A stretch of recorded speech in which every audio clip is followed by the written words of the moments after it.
এইভাবে আবার আল্লাহর ওলি কবর থেকে জবাব দেয়, প্রতিক্রিয়া এই কবরের ভিতরে একবার দুইবার নয়, পুরা কোরআন শরীফ আমি 5000 বার পুরা কোরআন আমি তেলাওয়াত করলাম, খতম দিলাম, সম্পূর্ণ করলাম তেলাওয়াত করে। প্রতিক্রিয়া আমি যে এত পরিমাণ তেলাওয়াত করলাম, এজন্য কিন্তু মহান মালিক আমাকে একটা নেকিও দিবেন না, কারণ আমি কবরের ভিতরে আছি, আমার ইবাদতি করা বন্ধ হয়ে গিয়েছে। প্রতিক্রিয়া তুই তো দুনিয়াতে আছিস, আমার হালত জানিস না, আমার অবস্থা জানিস না। প্রতীক তুই যদি একবার সুবহানাল্লাহ দুনিয়াতে বলিস, আলহামদুলিল্লাহ বলিস, অনেক নেকি হবে তোর, কিন্তু আমার নেকি হবে না। প্রতিক্রিয়া আমি যে এত পরিমাণ কোরআনুল কারীম তেলাওয়াত করলাম কবরের ভিতর থেকে, এই সবগুলো তুই নিয়ে যা, আর একবার দুনিয়াতে তুই যে সুবহানাল্লাহ বললে, এই সুবহানাল্লাহ বলার নেকিটা তুই আমাকে দিয়ে দে। সুবহানাল্লাহ বলেন, আর জবানটা ছেড়ে বলেন না সুবহানাল্লাহ। আমার ভাইয়েরা করে দেখুন, এই জন্য প্রতীক বলে আল্লাহর ওলি বলে আমাকে একটা নেকিও দেওয়া হবে না। আমি যদি কিয়ামতের আগ পর্যন্ত এই কবরের ভিতর থেকে যদি আমি মহান মালিকের কোরআন তেলাওয়াত করি, মহান মালিক আমাকে একটা নেকিও দিবেন না, কারণ আমি দুনিয়াতে নাই, আমি কবরের জগতে আছি। আর দুনিয়ার মানুষেরা আমার হালত জানে না, আমার অবস্থা জানে না, কবরের জগৎটা কত ভয়াবহ।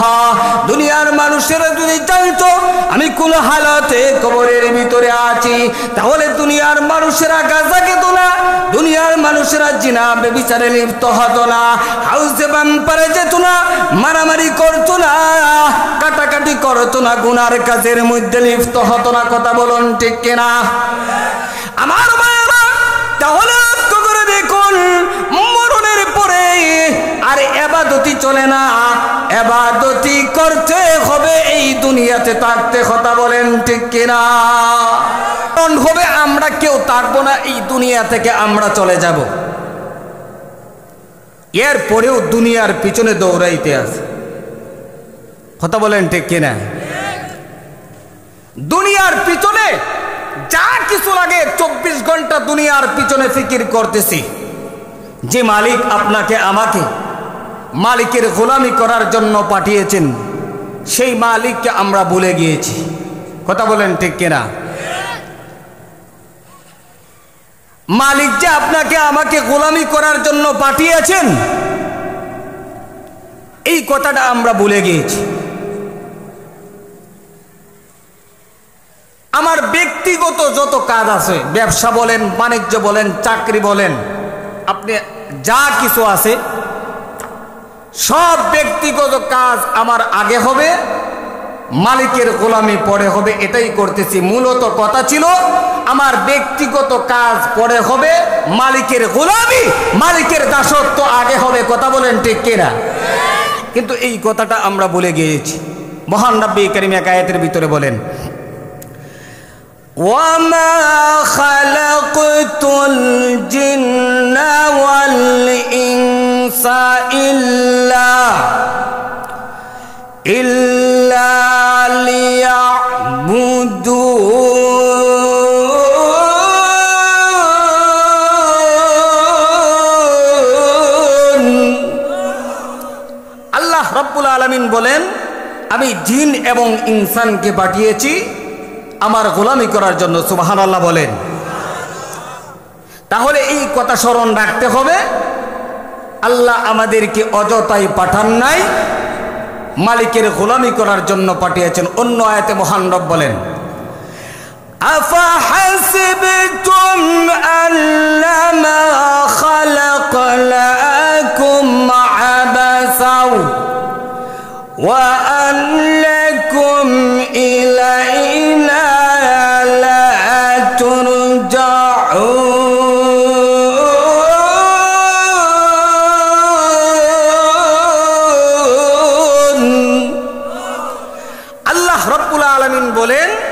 আমি তোমাদেরকে অযথা অকারণে তোমাদেরকে সৃষ্টি করি নাই। একটা কারণ আছে, কথা বলেন ঠিক কিনা? কারণটা হলো মালিকের গোলামি করা। সুবহানাল্লাহ বলেন। তাহলে এই কথাটা ভুলে গেলে চলবে না যে আমাদের প্রথম আমার ব্যবসা পরে হবে, আমার চাকরি পরে হবে, আমার কৃষিকাজ পরে হবে, আগে মালিকের গোলামি হবে। কথা বলুন ঠিক কিনা? কিন্তু আমরা ভুলে গিয়েছি মালিকের গোলামি, যার জন্য আজকে আমাদের পরিবারে শান্তি নাই, অশান্তি, শুধু অশান্তি। কোটি কোটি টাকা আছে, শান্তি নাই। কথা বলেন ঠিক কিনা? শান্তির অভাব, কারণ আমরা মালিককে ভুলে গিয়েছি, আমরা রবকে ভুলে গিয়েছি। অথচ আমরা ছিলাম না, আছি, আবার থাকবো না, আমাদেরকে চলে যেতে হবে। এক আয়াতের ভিতরে মহান রব বলেন, ওয়ামা হাদিহিল হায়াতুদ দুনিয়া ইল্লা লাহু ওয়া লাইব ওয়া ইন্নাদ দারাল আখিরাতা লাহিয়াল হায়াওয়ান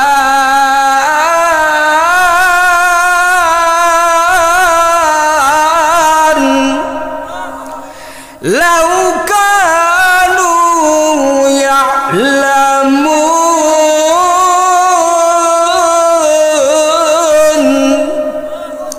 আল্লাহ রাব্বুল আলামিন বলেন, এই দুনিয়াটা, পার্থিব জগৎটা, এটা ক্ষণস্থায়ী জিন্দেগি, এটা হলো খেলা কৌতুকের নিচে দুনিয়া। কথা বলেন ঠিক কিনা? পরকালের যে জিন্দেগি আছে, আখিরাতের জিন্দেগি, এই জিন্দেগি আসল জিন্দেগি। সুবহানাল্লাহ বলেন। লাউ কানু ইয়ালামুন, যদি তারা জানতো। তাহলে আমার ভাইয়েরা, এই দুনিয়াটা চিরস্থায়ী নয়, এই দুনিয়াটা আসলেই তো খেলা কৌতুকের নিচে দুনিয়া। কথা বলেন ঠিক কিনা? আপনার যত বাড়ি গাড়ি আছে, যত টাকা পয়সা, বিবি বাচ্চা, যা কিছু আছে, এই সব কিছু দুঃখা। কথা বলেন ঠিক কিনা? দুঃখা কিনা? সব কিছু দুঃখা। আপনি আমি যখন চলে যাব, এই দুনিয়া থেকে বিদায় হয়ে যাব, যত ধনভাণ্ডার আছে, যত টাকা পয়সা আছে, যত অট্টালিকা আছে, আপনি কোটি কোটি কোটি টাকার মালিক আছেন, কোনো কিছুই আপনি আমার সাথে যাবে না। যাবে? বলেন যাবে? এই দুকার জিন্দেগি, নিচে দুনিয়ার পিছনে মালিককে বলে আমরা দৌড়াইতে আসি, অথচ আমরা এই দুনিয়াতে থাকবো না। সকলকেই একদিন বিদায় হতে হবে। এই কথাটাই মহান রব কুরআনুল কারীমের ভিতরে বলেন, কুল্লু নাফসিন যায়িকাতুল মাউত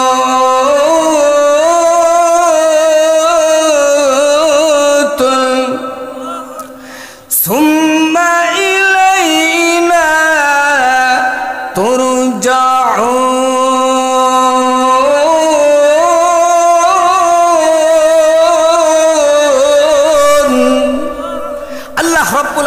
বলেন, প্রত্যেকটা প্রাণীকে মৃত্যু সাধ্য গ্রহণ করতে হবে। এটা আমার কথা না আল্লাহর কথা?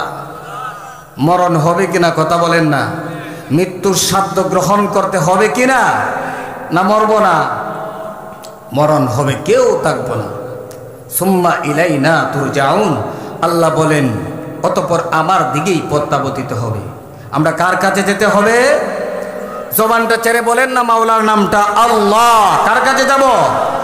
আরো জোরে আওয়াজ দিয়ে বলেন না, আল্লাহর কাছে আমাদেরকে ফিরে যেতে হবে। কথা বলুন ঠিক কিনা? ওই দিন যদি নেক আমল যদি না থাকে, গুনাহ নিয়ে যাই, তাহলে অবস্থা ভালো হবে না খারাপ হবে? এটা আমরা জানি, এই কথাটা জানি অবস্থা খারাপ হবে। যদি বদামল হয়, জাহান্নাম হবে ঠিকানা। কিন্তু আমল করি না, আমলের অভাব। কথা বলেন ঠিক কিনা?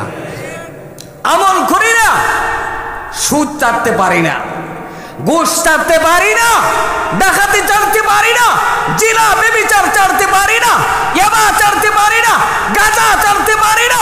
আমার ভাইয়েরা, এই হইল আমাদের অবস্থা। অথচ মরণ যে হবে আমাদের জন্য, যদি আমরা গুনাহ করে দুনিয়া থেকে বিদায় হই, আযাব হবে, পরকালে শাস্তি হবে, জানি। কিন্তু আমরা আমল করি না। কথা বলেন ঠিক কিনা? আমল করি না। আমার ভাইয়েরা, নবীজি হাদিস শরীফের ভিতরে বলেন, কোনো বান্দা বান্দি যদি দৈনিক 20 বার মরণের কথা স্মরণ করে, সে কোনো সময় গুনার কাজ করতে পারে না। সুবহানাল্লাহ বলেন। কিন্তু আমাদেরকে এই কথা স্মরণ করতে হবে যে আমরা মরণের কথা স্মরণ করি না, দুনিয়ার পিছনে দৌড়াইতে আছি। কথা বলেন ঠিক কিনা? দুনিয়ার পিছনে দৌড়াইতে আছি। অথচ আমার ভাইয়েরা, সাহাবাই কেরামের দিকে যদি লক্ষ্য করেন, নবীজির সাহাবী হযরতে উসমান গনি রাদিয়াল্লাহু তাআলা আনহু, তিনি যখন জান্নাতি সাহাবী, কবরের পাশ দিয়ে যখন যেতেন, চোখ দিয়ে জরজর করে পানি বের হয়। সুবহানাল্লাহ বলেন। জান্নাতি সাহাবী কবরের পাশ দিয়ে গেলে চোখ দিয়ে জরজর করে পানি পড়ে, এর কারণটা কি? সাথী সঙ্গীরা জিজ্ঞাসা করে, উসমান আপনি এইভাবে কেন কন্দন করেন, চোখ দিয়ে এইভাবে কেন পানি পড়ে, এর কারণটা কি? আপনি তো জান্নাতি সাহাবী। আল্লাহর নবীর সাহাবী হযরতে উসমান গনি রাদিয়াল্লাহু তাআলা আনহু বলেন, ও আমার সাথী সঙ্গীরা, আমি যখন এই কবরের পাশ দিয়ে যাই, আমার চোখ দিয়ে জোর করে পানি পড়ে। কারণ হলো, আমি এই অন্ধকার কবরে, যেখানে কোনো সাথী বাতি নাই, যেই কবরে আমাকে একা একা থাকতে হবে, আমার তো কোনো সামানা নাই, আমি উসমান, এই কবরে আমার সাথে কেউ যাবে না, অন্ধকার কবরে আমাকে একা একা থাকতে হবে। এই কথাটা যখন আমার স্মরণ হয়ে যায়, আমি উসমান সইতে পারি না, চোখ দিয়ে জোর করে পানি বের হয়। সুবহানাল্লাহ বলেন। আর জোরে বলেন না সুবহানাল্লাহ। কবরের আযাবের ভয়ে কান্না করেন, চোখ দিয়ে জোর করে পানি বের হয়। আর আমাদের কবরের আযাবের কথা স্মরণ হয় না, পরকালের কথা স্মরণ হয় না, মৃত্যুর কথা আমাদের স্মরণ হয় না। কথা বলেন ঠিক কিনা? আমার ভাইয়েরা, এই দুনিয়ার পিছনে আমরা দৌড়াইতে আসি, এই দুনিয়াটা চিরস্থায়ী নয়। একদিন আপনি আমার কাছে মালাকুল মাউত এসে হাজির হবে। ওই দিন আফসোস করলে কাজে আসবে? যদি বলেন যে আমার যত টাকা পয়সা আছে ধনভাণ্ডার দিয়ে দিলাম, আজরাইল আমাকে ছেড়ে দাও, আমি মরতে চাই না, কাজ হবে? কথা বলেন। কাজ হবে না। আপনাকে আমাকে চলে যেতে হবে। আপনি যদি নামাজের দাওয়াত দেন, মসজিদে কেন আসেন না? আপনার তো দাড়ি নাই, ফরম শেপ মারেন সেলুনের মধ্যে যায়, কারণটা কি? আপনি কেন ভাই দাড়ি রাখেন না, কারণটা কি? বলে এখনো তো বুড়ো হয়েছি না, সময় হয়েছে না। কথা বলেন ঠিক কিনা? বলে কিনা? বলে কিনা? যারা মসজিদে ইমামতি করে, উলামায়ে কেরাম জানবে, দাওয়াত দিলে এই কথা অনেকেই বলে যে সময় হয়েছে না, সময় হইলে শেষ বসে দেয়া নামাজ ধরাম, মসজিদও দেয়াম, দাড়ি রাখবাম। কথা বলেন ঠিক কিনা? অথচ এটার কোনো নিশ্চয়তা আছে? আমার মায়েরা লক্ষ্য করে দেখুন, এটার কোনো নিশ্চয়তা নাই। আজরাইল যখন আপনি আমার কাছে আগমন করবে, আর ইবাদতি করা যাবে না, মালিকের গোলামি করা যাবে না। ইবাদতি যদি করতে হয় মরণের পরে, আর ইবাদতি চলে না। ইবাদতির জায়গা হলো দুনিয়া। কথা বলেন ঠিক কিনা? মরণের পরে আর ইবাদতি চলবে না? চলবে? আমার মায়েরা লক্ষ্য করে দেখুন, একজন আল্লাহর ওলি যখন একজন প্রতীক রাস্তা দিয়ে যখন হেঁটে যায়, আল্লাহর ওলি কবরের ভিতর থেকে সূরাতুল মুলক তেলাওয়াত করতে আছে। সুবহানাল্লাহ বলেন। আমার ভাইয়েরা, এবার প্রতীক ডেকে বলে, আল্লাহর ওলির ভাগ্য কতই না ভালো, কবরের ভিতর থেকে সূরাতুল মুলকের তেলাওয়াত করে, তার ভাগ্য কতই না ভালো। আল্লাহর ওলি এবার কবর থেকে জবাব দেয়, ও প্রতীক, আমার ভাগ্য ভালো না, আমার থেকে হাজার হাজার গুণ ভাগ্য তোর ভালো। সুবহানাল্লাহ বলেন। আরো জুড়ে বলেন না সুবহানাল্লাহ। আমার ভাইরা, এইভাবে এবার আল্লাহর ওলি কবর থেকে জবাব দেয়, প্রতিক্রিয়া এই কবরের ভিতরে একবার দুইবার নয়, পুরা কোরআন শরীফ আমি 5000 বার পুরা কোরআন আমি তেলাওয়াত করলাম, খতম দিলাম, সম্পূর্ণ করলাম তেলাওয়াত করে। প্রতিক্রিয়া আমি যে এত পরিমাণ তেলাওয়াত করলাম, এজন্য কিন্তু মহান মালিক আমাকে একটা নেকিও দিবেন না, কারণ আমি কবরের ভিতরে আছি, আমার ইবাদতি করা বন্ধ হয়ে গিয়েছে। প্রতিক্রিয়া তুই তো দুনিয়াতে আছিস, আমার হালত জানিস না, আমার অবস্থা জানিস না। প্রতীক তুই যদি একবার সুবহানাল্লাহ দুনিয়াতে বলিস, আলহামদুলিল্লাহ বলিস, অনেক নেকি হবে তোর, কিন্তু আমার নেকি হবে না। প্রতিক্রিয়া আমি যে এত পরিমাণ কোরআনুল কারীম তেলাওয়াত করলাম কবরের ভিতর থেকে, এই সবগুলো তুই নিয়ে যা, আর একবার দুনিয়াতে তুই যে সুবহানাল্লাহ বললে, এই সুবহানাল্লাহ বলার নেকিটা তুই আমাকে দিয়ে দে। সুবহানাল্লাহ বলেন, আর জবানটা ছেড়ে বলেন না সুবহানাল্লাহ। আমার ভাইয়েরা লক্ষ্য করে দেখুন, এই জন্য প্রতীক বলে আল্লাহর ওলি বলে আমাকে একটা নেকিও দেওয়া হবে না। আমি যদি কিয়ামতের আগ পর্যন্ত এই কবরের ভিতর থেকে যদি আমি মহান মালিকের কোরআন তেলাওয়াত করি, মহান মালিক আমাকে একটা নেকিও দিবেন না, কারণ আমি দুনিয়াতে নাই, আমি কবরের জগতে আছি। আর দুনিয়ার মানুষেরা আমার হালত জানে না, আমার অবস্থা জানে না, কবরের জগৎটা কত ভয়াবহ। দুনিয়ার মানুষেরা যদি জানতো আমি কোন হালতে কবরের ভিতরে আছি, তাহলে দুনিয়ার মানুষেরা গাঁজা খেত না, দুনিয়ার মানুষেরা জিনা ব্যভিচারে লিপ্ত হতো না, হাউসে বাম্পারে যেত না, মারামারি করতো না, কাটাকাটি করতো না, গুনার কাজের মধ্যে লিপ্ত হতো না। কথা বলুন ঠিক কিনা আমার ভাইয়েরা?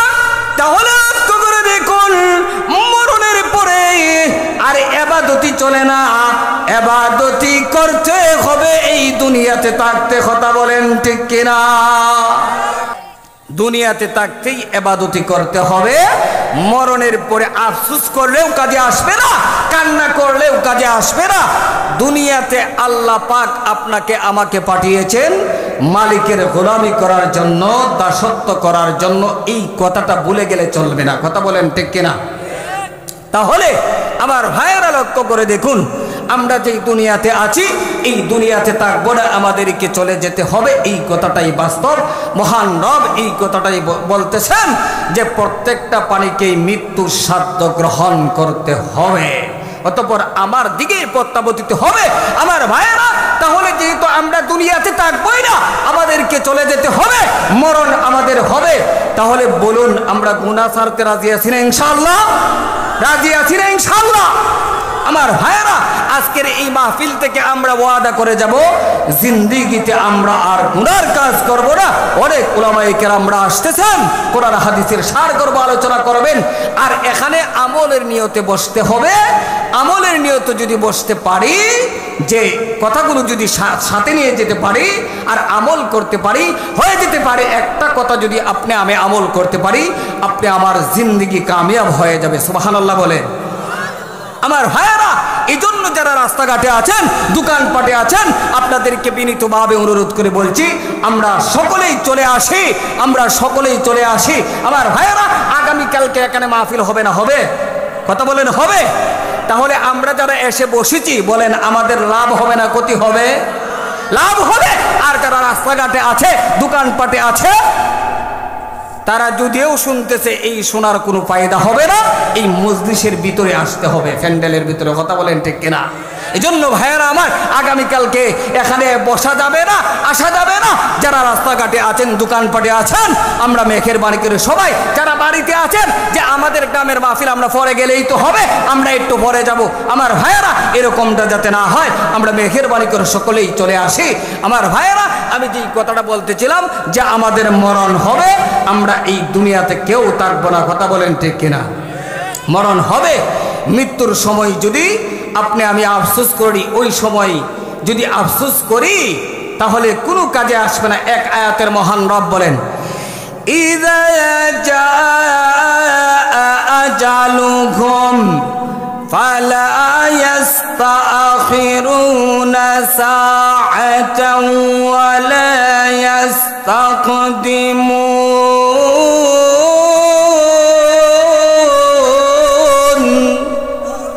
আল্লাহ রাব্বুল আলামিন বলেন, মৃত্যুর সময় যখন হবে আপনি আগাইতেও পারবেন না, পিছাইতেও পারবেন না। মালাকুল মাউত আজরাইল এসে আপনার রূহ বের করে নিয়ে যাবে। কথা বলেন ঠিক কিনা? ওই সময় আপনি আর আগাইতেও পারবেন না, পিছাইতেও পারবেন না। যখন আপনি আমার হায়াতের জিন্দেগি শেষ হয়ে যাবে, আপনি আমার সময় শেষ হয়ে যাবে, তখন আজরাইল আপনাকে আমাকে আর সময় দিবে না, আপনাকে আমাকে চলে যেতে হবে। আমার ভাইয়েরা, যেহেতু আমরা চলেই যাব, দুনিয়াতে থাকবো না, চিলাবো না, আছি, আবার চলে যাব, তাহলে আমরা গুনার কাজ ছেড়ে দেব, নেক আমল করব। আমার ভাইয়েরা লক্ষ্য করে দেখুন, মৃত্যুর যন্ত্রণা বড় কঠিন, সহজ না। কথা বলেন ঠিক কিনা? ভাবতেছি মনে হয় সারা জীবন সুদে ঘুষে লিপ্ত, গুনার কাজের মধ্যে লিপ্ত, হ্যাঁ, অনেক গুনার কাজ করতেছি। মনে হয় যখন মরণ হবে সহজেই মরণ হয়ে যাবে। আমার ভাইয়েরা, গুনাহ করলে, পাপ করলে মৃত্যুটা সহজ হবে না কষ্ট হবে? সহজ হবে? কষ্ট হবে। কথা বলেন ঠিক কিনা? আমার ভাইয়েরা লক্ষ্য করে দেখুন, মৃত্যুর যন্ত্রণা বড় কঠিন। হযরতে ঈসা আলাইহিস সালাম কবরের পাশে, হযরতে ঈসা আলাইহিস সালামের মুজিজা ছিল, কবরের পাশে তিনি যায় বললেন, কুম বিইذনিল্লাহ, আল্লাহর হুকুমে কবর থেকে উঠলেন হযরতে সাম আলাইহিস সালাম। হযরতে ঈসা আলাইহিস সালাম বলেন, ভাই সাম, আপনি কি দুনিয়াতে কিছুদিন থাকতে চান? হযরতে সাম আলাইহিস সালাম বলেন, ভাই ঈসা, আমি যদি দুনিয়াতে থাকি তাহলে কি আমার কি আবার মরণ হবে? আজরাইল কি আমার কাছে আবার আসবে? হযরতে ঈসা আলাইহিস সালাম বলেন, দুনিয়াতে যদি থাকেন তাহলে মরণ হবে, আজরাইল এসে হাজির হবে, মরণ হবে। তখন ঈসা আলাইহিস সালাম, হযরতে সাম আলাইহিস সালাম বলেন, যদি আজরাইল আমার কাছে আবার আসে, যদি মরণ হয়, তাহলে দুনিয়াতে থাকার আমার শখ নাই। হযরতে ঈসা আলাইহিস সালাম বলেন, ভাই সাম, কেন আপনি থাকতে চান না? এর কারণটা কি? হযরতে সাম আলাইহিস সালাম বলেন, ভাই ঈসা, আপনার কাছে তো এখনো আজরাইলের আগমন হয় নাই। আমার কাছে 3000 বছর আগে আমার মরণ হয়েছে, আজরাইল এসেছিল, এখন পর্যন্ত আমি মৃত্যুর যন্ত্রণা টের পাই। সুবহানাল্লাহ বলেন। কি মনে করছেন? সাধারণ মনে করছেন? হ্যাঁ, নবীরা আহলে সুন্নাত ওয়াল জামাতের আকীদা হলো নবীরা মাসুম, নবীরা নিষ্পাপ। হযরত সাম আলাইহিস সালাম বলেন, 3000 বছর আগে আমার কাছে আজরাইল এসেছিল, মৃত্যুর যন্ত্রণা এখনো আমি টের পাই। কি মনে করেন? সাধারণ মনে করছেন? আমার ভাইয়েরা, মহান রব্বি করিম কুরআনুল কারীমের ভিতরে বলেন, কাল্লা ইযা বালাগাতিত তারাকিয়া ওয়া কিলা মান রাকাল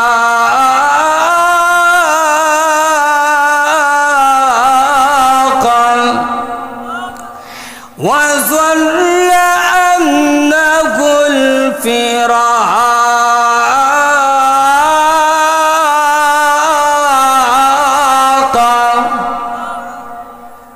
আমার ভাইয়েরা, যখন সাকরাত যখন শুরু হয়ে যাবে, মৃত্যুর যন্ত্রণা, তখন 500 ফেরেশতা এসে তাকে অ্যাটাক করবে। যদি নেককার হয়, আল্লাহর পক্ষ থেকে রহমতের ফেরেশতা আসবে, আর যদি বদগার হয়, পাপিষ্ট হয়, গজবী ফেরেশতা এবং জাহান্নামের ফেরেশতা। নাউজুবিল্লাহ বলেন, জোরে বলেন নাউজুবিল্লাহ। আমাদের কাছে মরণের সময় গজবী ফেরেশতা আসুক, এটাকে আমরা চাই? কথা বলেন না, এটাকে আমরা চাই? আমরা চাই না। যদি না চাই তাহলে আমাদেরকে ভালো কাজ করতে হবে, নেক আমল করতে হবে। কথা বলেন ঠিক কিনা? আমার ভাইরা লক্ষ্য করে দেখুন, ওই সাকরাত যখন শুরু হয়ে যাবে, মৃত্যুর যন্ত্রণা যখন তার শুরু হবে,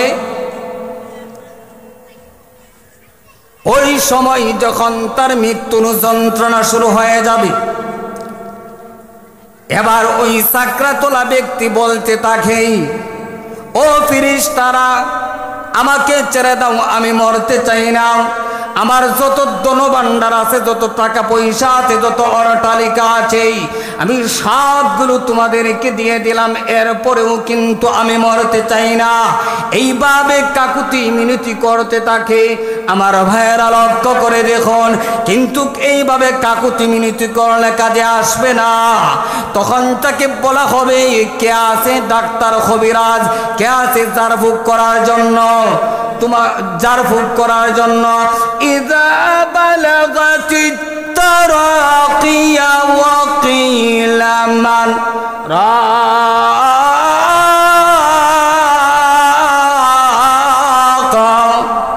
আমার ভাই লক্ষ্য করে দেখুন, এইভাবে কাকুতি মিনতি করতে থাকে, কিন্তু কাজে আসবে না, কোনো কিছুই কিন্তু কাজে আসবে না। যখন ওই সাকরাতুলার ব্যক্তি রোগটা যখন কণ্ঠগত হয়ে যায়, মহান আল্লাহ বলেন ওয়াকিলা মান রাকা, তাকে বলা হবে কে আছে ঝাড়ফুঁক করার। আমার ভাইরা লক্ষ্য করে দেখুন, রোগটা যখন কণ্ঠগত হয়ে যায়, ওই সাকরাতুলা ব্যক্তির এবার বুঝে আসে। মহান আল্লাহ কুরআনুল কারীমের ভিতরে বলেন ওয়া যাল্লা আল্লাকুল ফিরাক।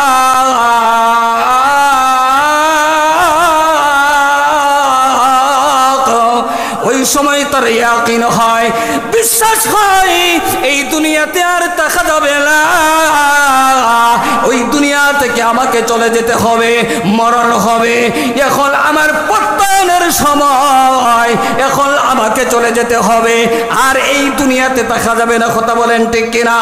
আমার ভাইয়ারা বিস্তারিত আলোচনা করা যাবেন না, হযরত চলে এসেছেন। আমার ভাইয়ারা হযরত এসেছেন আমাদের এলাকায়, এটা আমাদের জন্য শুকরিয়া। কথা বলেন ঠিক কিনা? আমি যে কথাটা বলতেছিলাম, আমার ভাইয়ারা যেহেতু আমরা দুনিয়াতে থাকবোই না, আমাদেরকে চলে যেতে হবে, মরণ হবে।